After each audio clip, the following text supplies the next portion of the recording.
There's a feeling many people experience, but almost no one has the courage to admit out loud. It shows up after countless repeated prayers, sincere requests, long nights talking to God about the same thing, and seeing little or no change. At first, you pray with expectation. You believe something will happen, that a door will open, that an answer will come in a clear way. But time passes. You keep asking. You keep explaining to God what hurts, what's missing, what needs to change. And the situation seems stuck in the same place. Little by little, spiritual exhaustion begins to weigh on you. It's not that you've stopped believing. It's not that you decided to walk away. It's a quiet, almost physical weariness that comes from insisting on something that doesn't seem to move. Each new prayer starts to feel like a repetition of the last one. The words come out, but they don't carry the same strength they once did. You still talk to God, but inside, a question starts to whisper. Is he still listening? That question scares you, because you were taught that faith means trust. So when a thought like that shows up, the first reaction is guilt. You try to push it away as if it were wrong just to think it. I shouldn't be feeling this. This is lack of faith. God must be disappointed in me. And along with the guilt comes shame. Shame for feeling this tiredness. Shame for noticing that your prayers no longer have the same enthusiasm. Shame for admitting that sometimes you pray almost on autopilot, more out of habit than real expectation. You start hiding this even from yourself, as if ignoring the exhaustion were the same as fixing it. Meanwhile, you look around. You hear testimonies of quick answers. People saying they prayed and in a short time, everything changed. Stories of doors opening, healings happening, solutions coming in unexpected ways. And instead of feeling encouraged, you feel even more distant. It seems like everyone else is living a God who responds quickly, except you. Comparison hurts more than the problem itself. Because now it's not just the difficult situation that weighs on you. It's the feeling that you're falling behind spiritually. As if there were something wrong with your faith, with the way you pray, with your relationship with God. You start wondering if you did something wrong, if you failed to do something important, if you messed up somewhere you can't even identify. And in the middle of this exhaustion, a thought appears that you try to silence immediately. Is there still any point in praying? This isn't rebellion. It's fatigue. It's a heart trying to understand how long it can keep asking without seeing change. It's the weight of holding on to hope when everything around you looks the same. But what if this phase isn't the end of your faith, but the beginning of adult faith? There's a common idea that God's silence is something rare, almost a mistake in the journey of faith. But when we look carefully at the Bible, we see that silence is not the exception. It's a recurring part of the spiritual walk. David, the man after God's own heart, wasn't only the victorious king of praise-filled psalms. He was also the man who, many times, prayed without understanding what was happening. In different psalms, he repeats the same anguished question, "How long, Lord? How long will the suffering last? How long will enemies seem to win? How long will God seem distant?" It's not a question asked once in an isolated moment. It's a cry that shows a heart that prays, and keeps going without immediate answers. Job went through something even more intense. He loses possessions, health, children, stability, and in the middle of pain that defies simple explanations, he speaks to God. Job questions, laments, pours out his anguish. He wants to understand why all of this is happening. But for a long time, heaven doesn't open with clear explanations. There's no manual of suffering handed to him. There is silence. There is confusion. There is the experience of continuing to speak with God even when answers don't arrive at the speed the heart desires. Habakkuk also joins this list of faithful people who dared to talk about the discomfort of silence. He looks at the injustice around him and asks God why he doesn't intervene. He questions violence, chaos, evil that seems unchecked. The first part of the book is practically a dialogue where the prophet exposes his anguish. Before any broader explanation about God's plans, there is space for questioning, for waiting, for the feeling that heaven is not reacting as fast as he would like. And then we come to Jesus. In Gethsemane, shortly before the crucifixion, he prays with such intensity that his sweat becomes like drops of blood. The request is clear: if possible, let this cup pass. It's a sincere, deep, painful prayer. But the Father does not remove the suffering. There is no rescue from the cross. The silence there doesn't mean abandonment. It means that God's plan was moving along a path that, in that moment, hurt more than any explanation could soothe. The Bible does not hide these moments. It doesn't erase prayers that seem to have no immediate answer. Instead, it records them as a real part of walking with God. That changes everything. Because it shows that the feeling of praying and not seeing change is not an automatic sign of spiritual failure.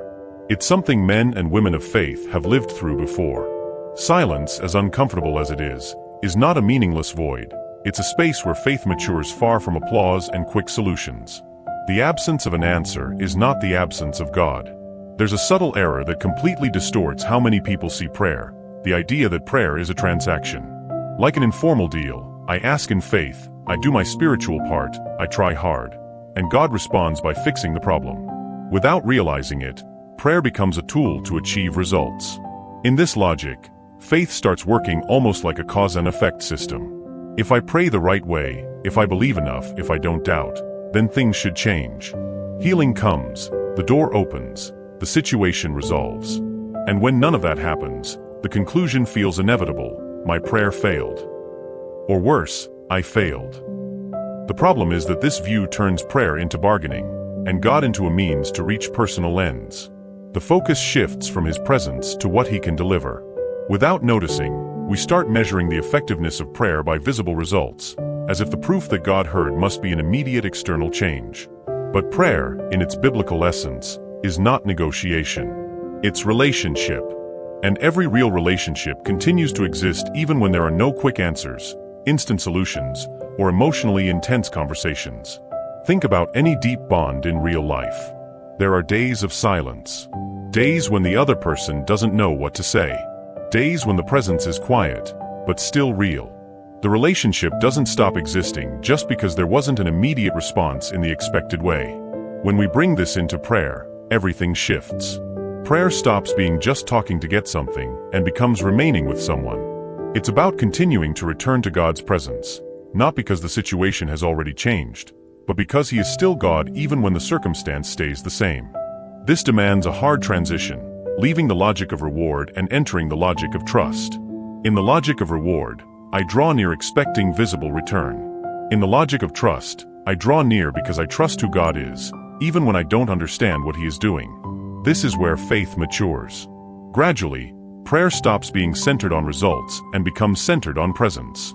You keep talking to God not only so He changes your reality, but so your reality doesn't pull you away from Him. You pray not only for the scenario to transform, but for your heart to remain steady while nothing seems to change. And this is not a smaller faith. It's a deeper one. Maybe the problem isn't that God isn't answering, but that we only recognize an answer when it comes in the way we wanted.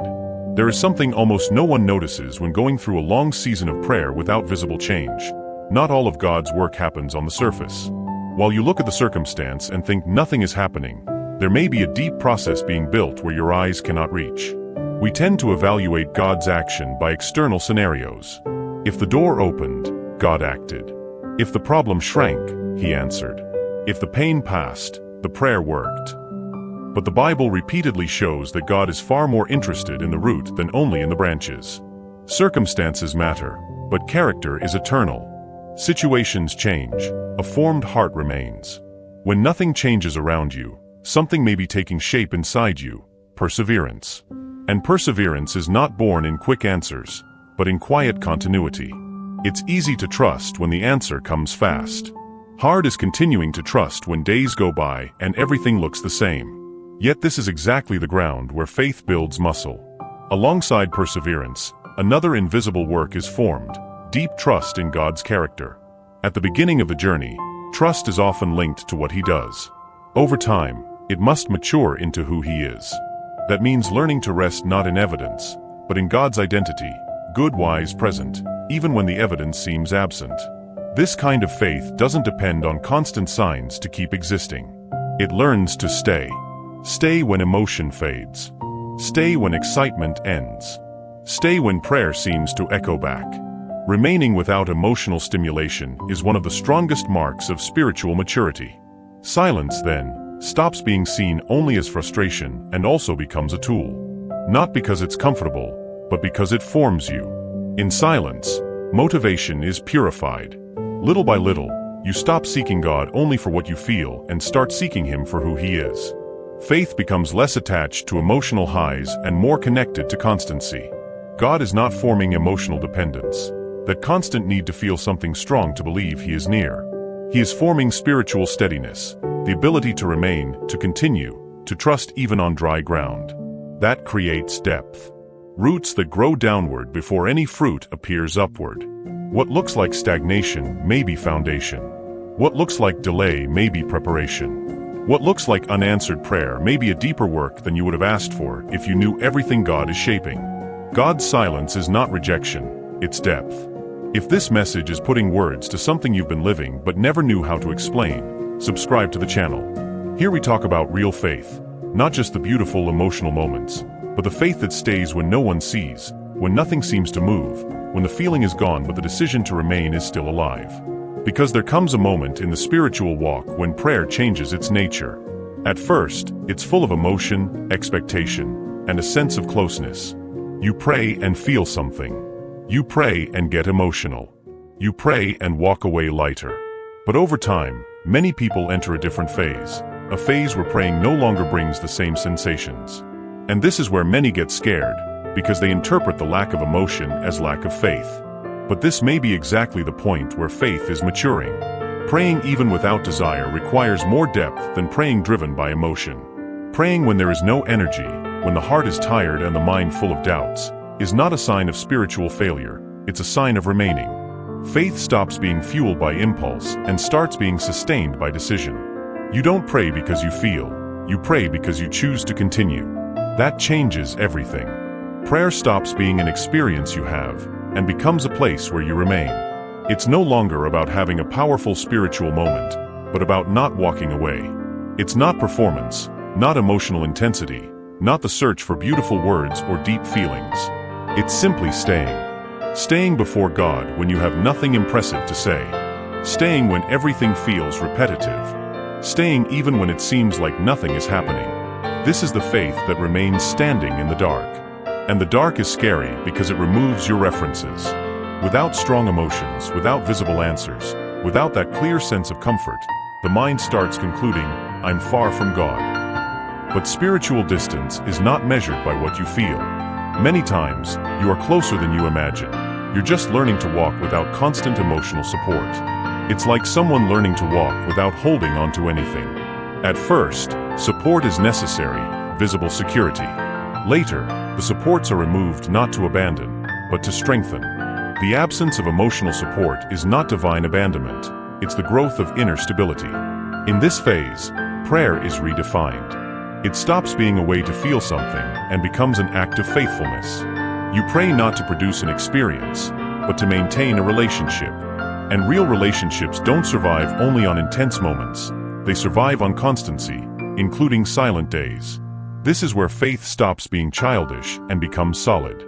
Childish faith continues only when it is rewarded with sensations.